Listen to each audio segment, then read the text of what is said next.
శ్రీ గణేశాయ నమః. శారదాగురుభ్యో నమః. ఈటీవీ లైవ్ ఆధ్యాత్మిక ఛానల్ ప్రేక్షకులకు శుభోదయం. శ్రీరస్తు కార్యక్రమంలో శుభతిథి అంశంలో నేటి పంచాంగ వివరాలు పరిశీలిద్దాం. ఆంగ్ల తేదీ 3వ తేదీ 8వ నెల 2026 సంవత్సరం సోమవారం. స్వస్తి శ్రీ చాంద్రమాన శ్రీ పరాభవనామ సంవత్సరం దక్షిణాయనం గ్రీష్మ ఋతువు ఆషాఢమాసం కృష్ణపక్షం పంచమి తిథి రాత్రి 8:24 వరకు, అనంతరం షష్ఠి. ఉత్తరాభద్ర నక్షత్రం రాత్రి 8:42 వరకు, అనంతరం రేవతి నక్షత్రం. సుకర్మయోగం రాత్రి 8:58 వరకు, అనంతరం ధృతి యోగం. కౌలవకరణం ఉదయం 8:47 వరకు, అనంతరం తైతులకరణం. అమృత ఘడియలు మధ్యాహ్నం 3:55 నుండి 5:30 వరకు. దుర్ముహూర్తం మధ్యాహ్నం 12:43 నుండి 1:34 వరకు. తిరిగి దుర్ముహూర్తం మధ్యాహ్నం 3:15 నుండి 4:05 వరకు. నేటి వర్జ్యం ఉదయం 6:19 నుండి 7:55 వరకు. నేటి రాహుకాలం ఉదయం 7:30 నుండి 9 వరకు. యమగండం ఉదయం 10:30 నుండి మధ్యాహ్నం 12 వరకు. ఇక నేటి విశేషం ఆశ్లేష కార్తె ప్రారంభం. పుష్యమీ నక్షత్రం 4వ పాదం నుండి ఆశ్లేష నక్షత్రం 1వ పాదంలోకి కర్కాటక రాశి యందు రవి ప్రవేశం. పునర్వస్సు 4వ పాదం నుండి ఆశ్లేష 4 పాదాల వరకు కూడా కర్కాటక రాశి కిందే వస్తాయి. అటువంటి సూర్య గమనంలో ఆశ్లేష నక్షత్రంలోకి రవి ప్రవేశం కాబట్టి నేటి నుండి ఆశ్లేష కార్తె ప్రారంభం. ఆశ్లేషో రగసార్పాహి భుజంగో వ్యాళ సంజ్ఞక అని సర్పదేవత అధిష్టానంగా కలిగినటువంటి నక్షత్రం ఈ ఆశ్లేష నక్షత్రం. ఈ తిథివార నక్షత్రాలను అనుసరించి చేయదగిన దేవతోపాసన గురించి నేడు విచారించినట్లయితే పంచమి సోమవారం నేడు. ఉత్తరాభద్ర నక్షత్రం ఈరోజు. ఈ ఉత్తరాభద్ర నక్షత్రానికి శని అధిపతి. పుష్యమి, అనురాధ, ఉత్తరాభద్ర ఈ 3 నక్షత్రాలకు కూడా శని అధిష్టానంగా ఉంటాడు. అటువంటి ఈ శని అధిష్టానంగా ఉండేటువంటి ఈ నక్షత్రాల రోజున శివారాధన చాలా విశేషమైంది. అందులో ఇవాళ వారం కూడా శివ సంబంధమైనటువంటి వారం కావటం చాలా విశేషం. అటువంటి ఈ ఉత్తరాభద్ర నక్షత్రం సోమవారం పంచమి కలిసినటువంటి ఈ రోజున శివస్తోత్ర పారాయణ, శివ దర్శనం విశేషమైనటువంటి ఫలదాయకం. ఇక శనైశ్చరారాధన ఎప్పుడు చేసినా విధిగా శివారాధన కూడా తప్పకుండా చేయాలంటారు. ఆ శనికి రుద్రుడు అధిష్టానంగా ఉండడం వెనకాల ఉన్నటువంటి అంతరార్థం గురించి ప్రాచీనులు ఒక పురాణ గాథ చెప్తూ ఉంటారు. ఛాయా మార్తాండ సంభూతుడైనటువంటి శనైశ్వరుడు అంటే సూర్యభగవానుడు ఛాయాదేవికి పుట్టినటువంటి సంతానం శనైశ్వరుడు. సాధారణంగా పిల్లలకు తండ్రి లేదా తల్లి పోలికలు వస్తాయి. కొన్ని సందర్భాల్లో ఇద్దరు పోలికలు కలిసి వస్తాయి. అంతేకాకుండా కొన్ని సందర్భాల్లో మేనమామలో, బాబాయిలో, పెదనాన్న లాంటి పోలికలు కూడా వస్తాయి. ఛాయాదేవి అంటే ఛాయ అంటే నీడ. ఆవిడ వర్ణం కృష్ణవర్ణంలో ఉంటుంది. అదే వర్ణం కుమారుడికి రావటం అంటే నల్లని దేహకాంతి కలిగినటువంటి వాడు అవడం. అంతేకాకుండా ఈ సూర్యపుత్రుడు ఈయన చాలా నిదానంగా నడిచేటటువంటి వాడు. అందుకనే ఆయన ఏమన్నారంటే శనైహి చరహ అన్నారండి.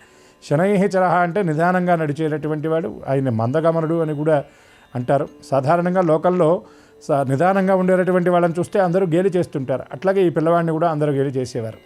ఏమిటి నా ఈ పరిస్థితి అని చెప్పనని శోకిస్తూ ఉన్నటువంటి సందర్భంలో నారదుల వారు వస్తే శివారాధన ఈశ్వరుడి గురించి తపస్సు చేయమని చెప్తే ఆ పిల్లవాడు ఆ శనైశ్వరుడిగా పిలువబడేటటువంటి ఆ పిల్లవాడు ఈశ్వరుడి కోసం తపస్సు చేస్తే ఈశ్వరుడు ప్రసన్నుడై ఎందుకు పనికిరావని నిన్నందరూ హేళన చేస్తున్నారు కదా, నీకు గ్రహాధిపత్యం ఇస్తాను. అందులో ఇటువంటి ఆధిపత్యం అంటే సాధారణంగా ఎక్కడైనా ఏ వ్యవస్థలో అయినా సరే అందరూ శుభాలు ఇచ్చేటటువంటి వాళ్ళు, అందరూ అన్నీ ఆమోదించే వాళ్ళే కాకుండా తప్పును ఎత్తి చూపించేటటువంటి వాళ్ళు, దండనాధికారం ఉన్నటువంటి వాళ్ళు కూడా ఉండాలి. కాబట్టి అటువంటి ఆ దండనా అధికారం ఉన్నటువంటి ఆ 7వ గ్రహాధిపత్యాన్ని నీకు ఇస్తున్నానని చెప్పి ఈశ్వరుడు తదనుగుణంగా అనుగ్రహించడం జరిగింది. అప్పటి నుండి నవగ్రహాల్లో 7వ గ్రహంగా శనైశ్చరుడు ఆయన ఆ అధిష్టానాన్ని పొందడం జరిగింది. అయితే అటువంటి గ్రహాధిపత్యం రావడానికి కారణభూతుడైనటువంటి శివారాధన, ఈశ్వరుని ఎవరైతే ఆరాధన చేస్తారో వాళ్ళకు శని బాధ ఉండదని సాక్షాత్తు స్వయంగా శనైశ్వరుడు చెప్పడం వల్ల ఈ శని బాధ ఎక్కువగా ఉన్నటువంటి వాళ్ళు శివారాధన కనుక చేసినట్లయితే శనైశ్వరుడి యొక్క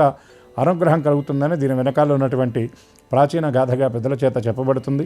అటువంటి జాతకంలో అష్టమ, అర్ధాష్టమ, జన్మ, ద్వితీయ, వ్యయస్థానాల్లో ఉన్నటువంటి వారు ఈ శివారాధన సోమవారం నాడు చేయటం వల్ల శని బాధ నుండి విముక్తులవుతారు. అటువంటి ఈ ఆషాఢ మాసంలో వచ్చేటటువంటి సోమవారం నాడు యథాశక్తిగా శివారాధన చేసి పరిపూర్ణమైన శుభాలను పొందుతారని, సమస్త మంగళస్వరూపుడైనటువంటి శంకరుడి యొక్క అనుగ్రహానికి పాత్రలు అవుతారని అవ్వాలని మనసారా ఆశిస్తూ హరయే నమః.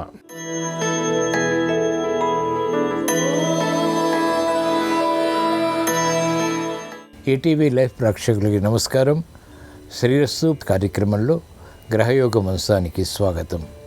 ఈనాటి శ్రేయస్సు కార్యక్రమంలోని గ్రహయోగ అంశంలో గ్రహాల యొక్క స్థితిగతులు, వాటి యొక్క శుభాశుభ ఫలితాల గురించి పరిశీలిద్దాం. అలాగే ఈరోజు ద్వాదశ రాశుల వారికి అదృష్ట సంఖ్య, అదృష్ట వర్ణం, అనుకూల దిక్కు, అనుకూల దైవం వంటి విశేషాలు కూడా తెలుసుకుందాం. ముందుగా నేటి పంచాంగ వివరాలు. శ్రీ పరాభవనామ సంవత్సరం, దక్షిణాయనం, గ్రీష్మ ఋతువు, ఆషాఢ మాసం, బహుళపక్షం. ఈరోజు తిథి పంచమి, వారం హిందూ వారం లేదా సోమవారం, నక్షత్రం ఉత్తరాభాద్ర. పంచమితో కూడినటువంటి ఉత్తరాభాద్ర నక్షత్రంలో చేపట్టినటువంటి కార్యకలాపాలు విజయవంతమవుతాయి. అయితే గురుమోఢ్యం నడుస్తోంది కాబట్టి ముఖ్యమైనటువంటి కార్యక్రమాలకి పనికిరాదు. ఇప్పుడు గ్రహాల యొక్క స్థితిగతులు పరిశీలిద్దాం. బృహస్పతి సంచారం కర్కాటక క్షేత్రంలో అస్తంగత్వ స్థితి, ఉచ్చస్థితి. రవి సంచారం కూడా కర్కాటక క్షేత్రంలో, కేతు సంచారం సింహక్షేత్రంలో, శుక్ర సంచారం కన్యాక్షేత్రంలో నీచస్థితి, రాహు సంచారం కుంభక్షేత్రంలో, శని సంచారం మీనక్షేత్రంలో, చంద్ర సంచారం కూడా మీనక్షేత్రంలో, కుజ సంచారం, బుధ సంచారం మిథున క్షేత్రంలో, బుధుడికి స్వక్షేత్ర స్థితి. ఇది ఈరోజు గ్రహాల యొక్క స్థితిగతులు. వీటి ఆధారంగా ద్వాదశ రాశుల వారికి ఏర్పడేటువంటి శుభాశుభ ఫలితాలు సూచనప్రాయంగా గోచారపరంగా తెలుసుకుందాం. ముందుగా మేషరాశి.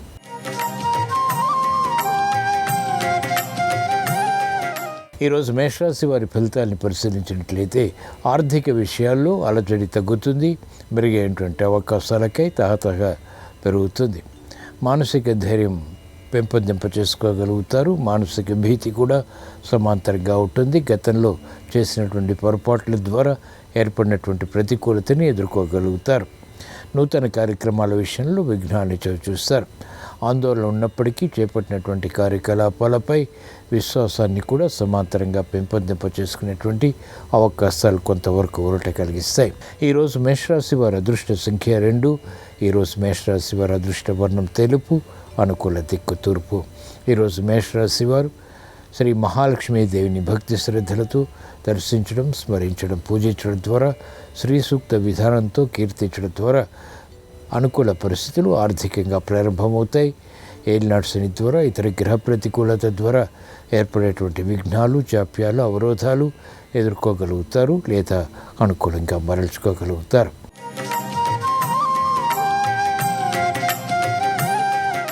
ఈరోజు వృషభ రాశి వారి ఫలితాలను పరిశీలించినట్లయితే సంభాషణల విషయంలో జాగ్రత్తలు పాటించాలి. ఆర్థిక వ్యవహారాలు కలిసి వస్తాయి.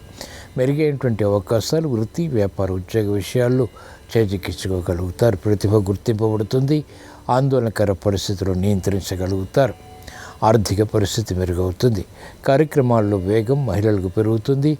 ధీశక్తి కలిగి ఉంటారు. ఆలోచన సంపత్తితో కూడినటువంటి నిర్ణయాల ద్వారా బలమైనటువంటి కార్యక్రమాలు చేపట్టగలుగుతారు. అభివృద్ధి వ్యాపారంగా వారికి గోచరిస్తుంది. కార్యక్రమ నిర్వహణలో విద్యార్థులకి శుభ సంకేతాలు బలాన్ని కలిగిస్తాయి. ఈరోజు వృషభ రాశి వారి అదృష్ట సంఖ్య 6. ఈరోజు వృషభ రాశి వారి అదృష్ట వర్ణం తెలుపు, అనుకూల దిక్కు తూర్పు. ఈరోజు వృషభ రాశి వారు శ్రీ మహావిష్ణువుని భక్తి శ్రద్ధలతో దర్శించడం, స్మరించడం, పూజించడం ద్వారా, విష్ణు సహస్రనామ పఠనం, శ్రవణం ద్వారా వేగవంతమైనటువంటి విషయాలు ప్రాప్తిస్తాయి.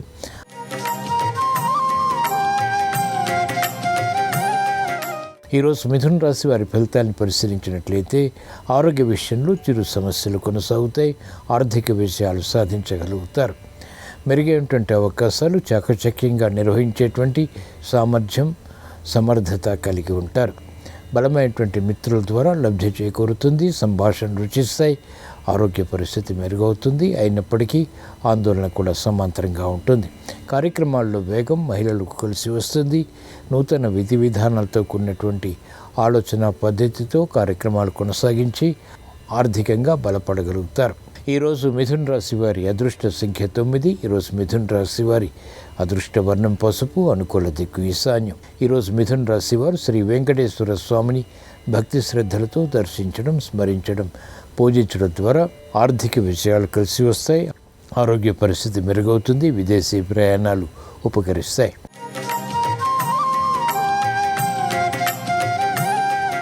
ఈరోజు కర్కాటక రాశి వారి ఫలితాన్ని పరిశీలించినట్లయితే ఆర్థిక వ్యవహారాల్లో అలజడి ఉంటుంది. ఆరోగ్య విషయాల్లో కూడా సమస్యలు ఆకస్మికంగా వెలుగులోకి వస్తాయి. నూతన విధి విధానాలతో కూడినటువంటి కార్యక్రమాల్లో లోపాలు వెలుగులోకి వస్తాయి. ఆలోచన విధానంలో కూడా ప్రతికూలత ప్రబలమవుతుంది.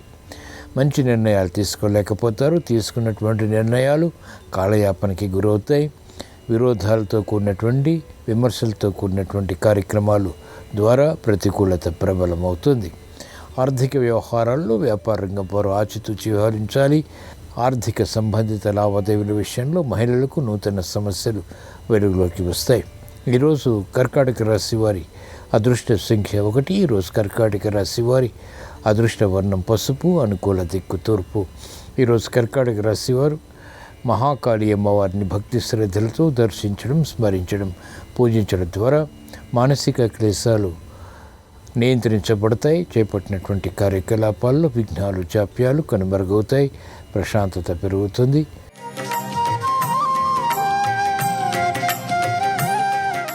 ఈరోజు సింహరాశి వారి ఫలితాన్ని పరిశీలించినట్లయితే ఆరోగ్య విషయంలో ఆకస్మిక ప్రతికూల మార్పులు చోటు చేసుకుంటాయి. చంద్రవందర ఆలోచనల ద్వారా కార్యక్రమాలు చేపట్టి సమస్యలను ఆహ్వానిస్తారు కాబట్టి జాగ్రత్తలు వహించాలి. స్థితప్రజ్ఞత తగ్గుతుంది. కార్యకలాపాల్లో వేగం పెంపొందింప చేసుకోలేకపోతారు. ప్రతికూల ప్రభావం మహిళలకు ఆర్థిక పరంగా ఉంటుంది. చేపట్టినటువంటి కార్యకలాపాలు విస్మయాలకి దారితీస్తాయి. క్రీడారంగం వారికి ప్రతికూలత ఉంటుంది. అనుకూల పరిస్థితులు వ్యాపార రంగం వారు ప్రయత్నపూర్వకంగా మాత్రమే సాధించగలుగుతారు. చేపట్టినటువంటి కార్యకలాపాల్లో విఘ్నాలు ఉన్నప్పటికీ క్రీడారంగం వారు అంతిమ విజయాలు మాత్రం సాధించగలుగుతారు. ఈరోజు సింహరాశి వారి అదృష్ట సంఖ్య 7. ఈరోజు సింహరాశి వారి అదృష్ట వర్ణం తెలుపు, అనుకూల దిక్కు తూర్పు. ఈరోజు సింహరాశి వారు శ్రీ మహాగణపతిని భక్తి శ్రద్ధలతో దర్శించడం, స్మరించడం, పూజించడం ద్వారా విఘ్నాలు, జాప్యాలు కనుమరుగవుతాయి. ఆకస్మిక చిక్కులకు, సమస్యలకు పరిష్కారాలు లభిస్తాయి. ప్రశాంతత పెరుగుతుంది.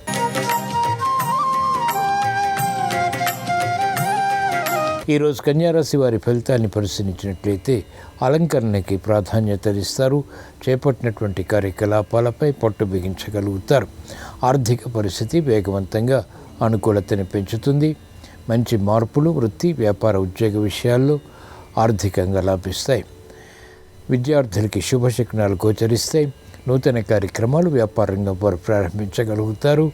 అనుచిత పరిస్థితులకు, సమస్యలకు పరిష్కారాలు వైద్య వృత్తి వారు పొందగలుగుతారు. లాభదాయకమైనటువంటి కార్యక్రమాలు న్యాయవాద వృత్తి వారు చేపట్టగలుగుతారు. ఈరోజు కన్యారాశి వారి అదృష్ట సంఖ్య 6. ఈరోజు కన్యారాశి వారి అదృష్ట వర్ణం తెలుపు, అనుకూల దిక్కు తూర్పు. ఈరోజు కన్యారాశి వారు ఈశ్వర ఆరాధన, ఈశ్వర స్మరణ, ఈశ్వరాభిషేకం వంటి ప్రక్రియల ద్వారా వేగవంతమైనటువంటి విషయాలు పొందగలుగుతారు. భూ సంబంధిత లావాదేవీల్లో ప్రావీణ్యత పెరుగుతుంది.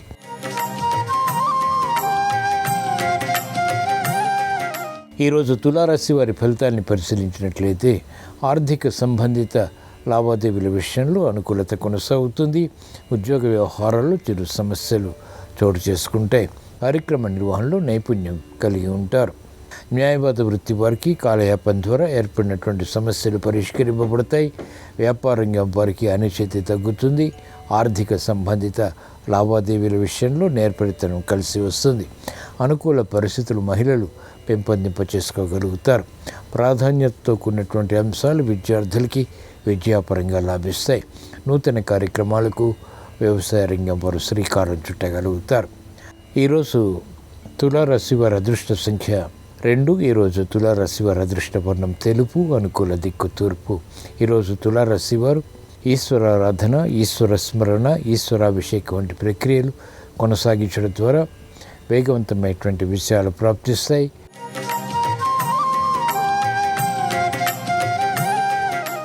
ఈరోజు వృశ్చిక రాశి వారి ఫలితాన్ని పరిశీలించినట్లయితే సంబంధ బాంధవ్యాలు మెరుగవుతాయి. ఆర్థిక వ్యవహారాల్లో మంచి నిర్ణయాలు తీసుకోగలుగుతారు. గతంలో ఆగిపోయినటువంటి కార్యక్రమాలు ఇప్పుడు ప్రారంభించగలుగుతారు. సమర్థత పెరుగుతుంది. ఆత్మవిశ్వాసం పెరుగుతుంది. కార్యక్రమాలు వేగవంతంగా పూర్తి చేసేటువంటి సంకల్పాలు కలిసి వస్తాయి. నూతన ఉత్సాహాన్ని పెంపొందింప చేసుకోగలుగుతారు. గృహ విషయాలు అనుకూలం. ఆర్థిక స్తోమత మహిళలు పెంపొందింప చేసుకోగలుగుతారు. క్రమశిక్షణ పెరుగుతుంది. ఆనందకర వాతావరణం గృహరీత్యా బలాన్ని కలిగిస్తుంది. అనుకూల పరిస్థితులు వ్యాపార రంగం వారు సాధించగలుగుతారు. క్లిష్ట సమస్యలకు పరిష్కారాలు లభిస్తాయి.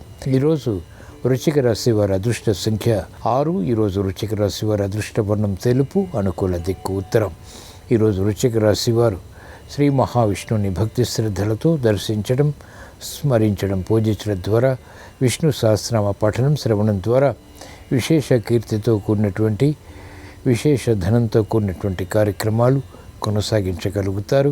అభివృద్ధి సొంతమవుతుంది.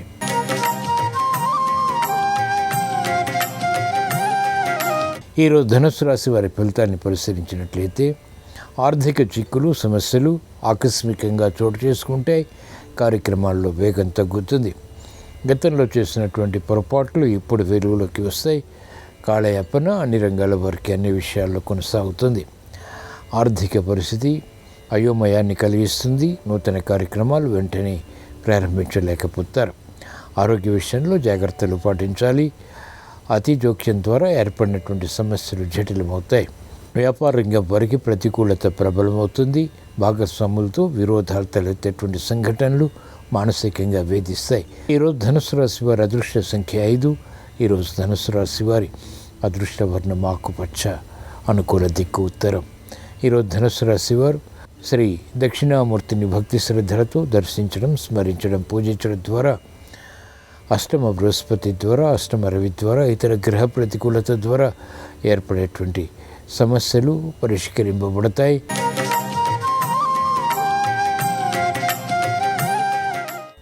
ఈరోజు మకర రాశి వారి ఫలితాన్ని పరిశీలించినట్లయితే కార్యక్రమాల్లో వేగం పెరుగుతుంది. మానసిక ధైర్యం కలిగి ఉంటారు.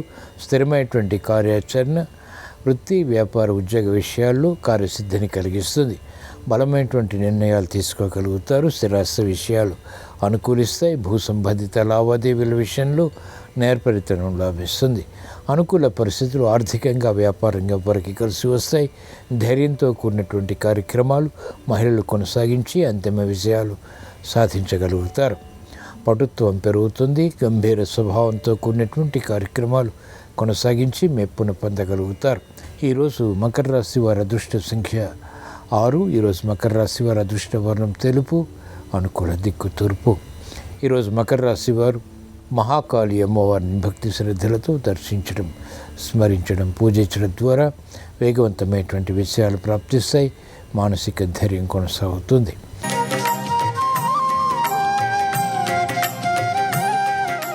ఈరోజు కుంభరాశి వారి ఫలితాన్ని పరిశీలించినట్లయితే పిల్లల విషయంలో జాగ్రత్తలు పాటించాలి.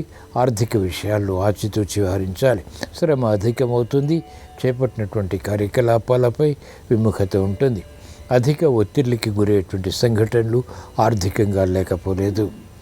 ఆకస్మిక సమస్యలు వృత్తి, వ్యాపార, ఉద్యోగ కార్యకలాపాల్లో వెలుగులోకి వస్తాయి.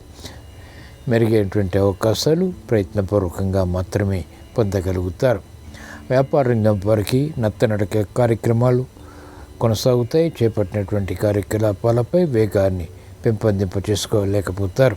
ఈరోజు కుంభరాశి వారి అదృష్ట సంఖ్య 5. ఈరోజు కుంభరాశి వారి అదృష్ట వర్ణం ఆకుపచ్చ. అనుకూల దిక్కు ఉత్తరం. ఈరోజు కుంభరాశి వారు శ్రీ వెంకటేశ్వర స్వామిని భక్తి శ్రద్ధలతో దర్శించడం, స్మరించడం, పూజించడం ద్వారా వేధిస్తున్నటువంటి సమస్యల నుంచి ఉపశమనం లభిస్తుంది. ఆర్థిక విషయాలు కూడా సాధించేటువంటి శక్తి సామర్థ్యాలు పెంపొందింప చేసుకోగలుగుతారు. ఏలినాటి శని ప్రభావం నియంత్రించగలుగుతారు.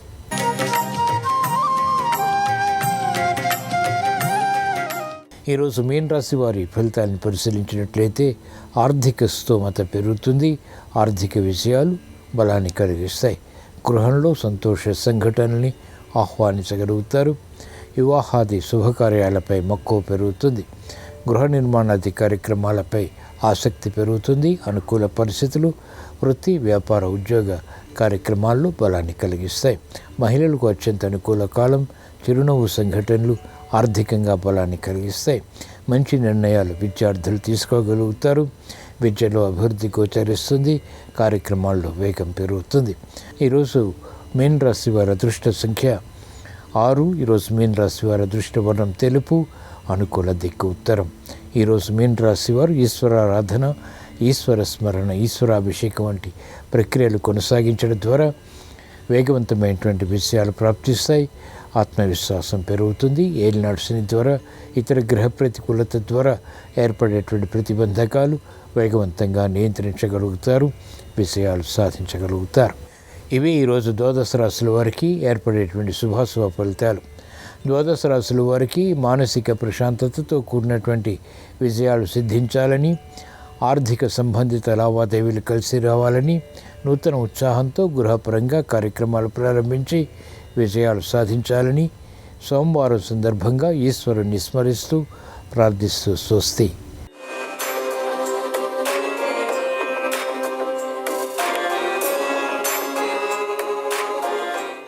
నమస్కారం. శ్రీరస్తు కార్యక్రమంలో శుభం లాభం అంశానికి స్వాగతం. దేవాలయానికి వెళ్ళినప్పుడు మనం చేసే ప్రదక్షిణలకు ప్రత్యేకమైన ప్రాధాన్యత చెప్పడం జరిగింది. ఈ ప్రదక్షిణల విశిష్టత గురించి అష్టాదశ పురాణాలలో, పద్మపురాణంలో, స్కాంద పురాణంలో ప్రామాణిక శ్లోకాల ద్వారా చెప్పడం జరిగింది. దేవాలయానికి వెళ్ళినప్పుడు ఎన్ని ప్రదక్షిణలు చేస్తే ఎటువంటి సత్ఫలితాలు కలుగుతాయో కూడా స్కాంద పురాణంలో ప్రమాణ శ్లోకాల ద్వారా చెప్పడం జరిగింది. పద్మపురాణం ప్రకారం, స్కాంద పురాణం ప్రకారం దేవాలయంలో ప్రదక్షిణలు చేసేటప్పుడు ఎన్ని ప్రదక్షిణలు చేయాలో, దానివల్ల ఎటువంటి సత్ఫలితాలు కలుగుతాయో పరిశీలిద్దాం. ప్రధానంగా పద్మపురాణాన్ని ప్రమాణంగా తీసుకుంటే పద్మపురాణంలో చెప్పిన శ్లోకం ఏంటంటే, ప్రకర్షేణ క్షయం యాతి పాపం సర్వం త్రిధాకృతం క్షీణత్వంచ గతే పాపే ప్రదక్షిణమితి శ్రుతం అంటుంది పద్మపురాణం. అంటే ఈ శ్లోకంలో ఉన్న అర్థం ఏంటంటే, ప్రకర్షేణ క్షయం యాతి పాపం సర్వం త్రిధాకృతం. ఎవరైతే దేవాలయానికి వెళ్ళి ప్రదక్షిణలు చేస్తారో పాపం సర్వం త్రిధాకృతం అంటే 3 రకాలైన పాపాలన్నీ తొలగింపజేసుకోవచ్చు. ఆ 3 రకాలైన పాపాలు ఏంటంటే కాయిక, వాచిక, మానసిక. శరీరంతో చేసే పాపాలు, వాక్కుతో చేసే పాపాలు, ఆలోచనతో చేసే పాపాలు అనే 3 పాపాలు తొలగింపజేసుకోవటానికి ప్రదక్షిణలు విశేషంగా సహకరిస్తాయి. అలాగే క్షీణత్వంచ గతే పాపే ప్రదక్షిణమితి శృతం. అన్ని రకాలైన పాపాలు క్షీణించిపోవటానికి దేవాలయంలో చేసే ప్రదక్షిణలు అద్భుతంగా సహకరిస్తాయని పద్మపురాణంలో ఉన్న ఈ శ్లోకం చెప్తోంది. అలాగే స్కాంద పురాణం ఎన్ని ప్రదక్షిణల వల్ల ఎలాంటి ఫలితాలు కలుగుతాయో ఒక అద్భుతమైన శ్లోకం ద్వారా చెప్పింది. స్కాంద పురాణంలో ఉన్న ఆ శ్లోకాన్ని పరిశీలిస్తే, ఏకేన జన్మజం పాపం ద్వాభ్యాం నశ్యతి నిశ్చయః త్రిభిస్తు సర్వసంహారః పంచభిః శత్రునాశనం సప్తభిః సకలైశ్వర్యం నవభిః సర్వకామదం రుద్రసంఖ్యైః సుఖం ప్రోక్తం కోటిభిర్మోక్షముచ్యతే అంటుంది స్కాంద పురాణం. అంటే ఈ శ్లోకంలో ఉన్న అర్థాన్ని పరిశీలిస్తే, ఏకేన జన్మజం పాపం అంటే మనం ఎప్పుడైనా సరే దేవాలయానికి వెళ్ళి ఒక ప్రదక్షిణ చేసినట్లయితే ఈ జన్మలో చేసిన పాపాలన్నీ తొలగింపజేసుకోవచ్చు అని అర్థం. ఆ తర్వాత ద్వాభ్యాం నశ్యతి నిశ్చయః అంటే అర్థం ఏంటంటే, దేవాలయానికి వెళ్ళినప్పుడు 2 ప్రదక్షిణలు చేయటం ద్వారా ఈ జన్మలో చేసిన పాపాలు, ఇంతకుముందు జన్మలో చేసిన పాపాలను తొలగింపజేసుకోవచ్చు. త్రిభిస్తు సర్వసంహారః అంటే దేవాలయంలో 3 ప్రదక్షిణలు చేస్తే సర్వసంహారః అంటే జన్మల్లో చేసిన అన్ని పాపాలు, తెలిసి చేసిన పాపాలు, తెలియక చేసిన పాపాలు అన్నీ తొలగింపజేసుకోవచ్చు. పంచభిః శత్రునాశనం. ఎవరికైనా శత్రుబాధలు ఎక్కువగా ఉన్నట్లయితే మీరు ఏ దేవాలయానికి వెళ్ళినా 5 ప్రదక్షిణలు చెయ్యండి, శత్రుబాధల నుంచి బయటపడవచ్చు. దీనికి ప్రమాణం స్కాంద పురాణం. పంచభిః శత్రునాశనం. ఆ తర్వాత సప్తభిః సకల ఐశ్వర్యం. ఐశ్వర్యం కావాలంటే సప్తభిః 7 ప్రదక్షిణలు దేవాలయంలో చేయండి, దానివల్ల సర్వ ఐశ్వర్యములు చేకూరతాయి. నవభిః సర్వకామదం. నవభిః అంటే 9, సర్వకామదం అంటే అన్ని రకాలైన మనోభీష్టాలు నెరవేర్చుకోవాలంటే 9 ప్రదక్షిణలు దేవాలయంలో చేయాలని స్కాంద పురాణం చెప్తోంది. రుద్ర సంఖ్యైః సుఖం ప్రోక్తం. రుద్ర సంఖ్య అంటే ఏంటి? పరమేశ్వరుడు ఏకాదశి రుద్రులుగా భక్తుల్ని అనుగ్రహిస్తాడు కాబట్టి రుద్ర సంఖ్య అంటే 11 అని అర్థం. అందుకే స్కాంద పురాణంలో రుద్ర సంఖ్యైః సుఖం ప్రోక్తం అన్నారు. 11 ప్రదక్షిణలు దేవాలయంలో చేస్తే సర్వ సౌఖ్యములు చేకూరతాయి. కోటిభిర్మోక్షముచ్యతే. జీవితం మొత్తం మీద దేవాలయానికి వెళ్ళినప్పుడు మీరు చేసే ప్రదక్షిణలు మొత్తం కలుపుకుంటే 1,000,000 ప్రదక్షిణలు అయితే మాత్రం ఖచ్చితంగా మీకు శరీరం విడిచిపెట్టిన తర్వాత మోక్షం లభిస్తుంది. పరమేశ్వరుడి దగ్గరకు వెళ్ళవచ్చు. దీనికి ప్రమాణం స్కాంద పురాణం. కోటిభిర్ మోక్షముచ్యతే అంటుంది స్కాంద పురాణం. కాబట్టి ఇలా దేవాలయానికి వెళ్ళినప్పుడు ఒక్కొక్క సంఖ్యలో ప్రదక్షిణలు చేస్తే ఒక్కొక్క రకమైనటువంటి ఫలితం చేకూరుతుందని ఈ ప్రమాణ శ్లోకం మనకు తెలియజేస్తోంది. అలాగే జ్యోతిష శాస్త్ర నక్షత్ర విజ్ఞానాన్ని అనుసరించి పుష్యమీ నక్షత్రంలో జన్మించిన వాళ్ళకి జీవితంలో అదృష్టం కలిసి రావాలంటే ఏ దైవాన్ని పూజించాలో, ఎటువంటి గృహాలలో నివసిస్తే పుష్యమీ నక్షత్రం వారికి అదృష్టం కలిసి వస్తుందో, పుష్యమీ నక్షత్రం వాళ్ళు ఏ నక్షత్రం వాళ్ళని వివాహం చేసుకోవాలో, వ్యాపారాలు చేయాలంటే ఏ నక్షత్రం వాళ్ళతో వ్యాపారాలు చేయాలో, పుష్యమీ నక్షత్రానికి సంబంధించిన అదృష్ట యోగాలేంటో రేపటి శుభం లాభం అనే శీర్షికన పరిశీలిద్దాం. నమస్కారం. ఈ కార్యక్రమాన్ని తిరిగి చూడాలనుకుంటే www.youtube.com/ETV Life Spiritual లో చూడవచ్చు.